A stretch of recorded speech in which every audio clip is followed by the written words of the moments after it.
ይህ ነጭ ነገር ምን እንደሆነ ታውቃላችሁ? አሰላሙ አለይኩም መስና ልጆች፣ ሳይንሳዊ ቅኝታችን አሁን ጀምሯል። ዛሬ ቤኪንግ ሶዳ ስለተባለው ነገር እንማራለን። ስለሱ ሰምታችሁ ታውቃላችሁ? ቤኪንግ ሶዳ ጨው ወይም ስኳር የሚመስል ነጭ ዱቄት ነው፣ ግን ስራው ከነዚህ በጣም ይለያል። ምክንያቱም ጣፋጭ ኬኮችና ኩኪሶች እንዲነፉና ለስላሳ እንዲሆኑ ይረዳል።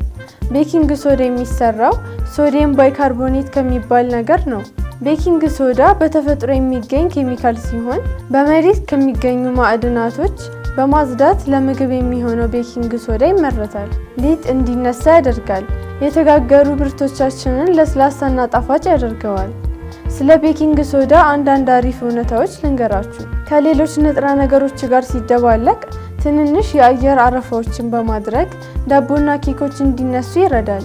ቤትን፣ የኩሽና ቁሳቁሶችንና አስቸጋሪ ቆሻሻዎችን ያጸዳል። መጥፎ ሽታዎችንም ያስወግዳል። ለምሳሌ ሽታ ያለው ጫማን በቤኪንግ ሶዳ ካጠባችሁ ሽታው ይወገዳል። አንዳንድ በሽታዎችን ለማከም ይጠቀሙበታል። ጥርስን ለማጽዳትና መጥፎ የአፍ ጠረን ለማስወገድ ይጠቀሙበታል። ቤኪንግ ሶዳ በጣም የሚገርም ተአምረኛ የሆነ ንጥረ ነገር ነው። ዛሬ ስለ ቤኪንግ ሶዳ ጥሩ ግንዛቤ እንዳገኛችሁ ተስፋ አለኝ። ለዛሬ ያዘጋጀውላችሁ ፕሮግራም ይህን ይመስል ነበር። በቀጣይ ስለመማወቅ እንደምትፈልጉ በቴሌግራም ገጻችን ቴክስት አድርጉልን። እኛም መረጃዎችን አሰባስበን ወደ እናንተ እናደርሳለን። ቻው ቻው ልጆች።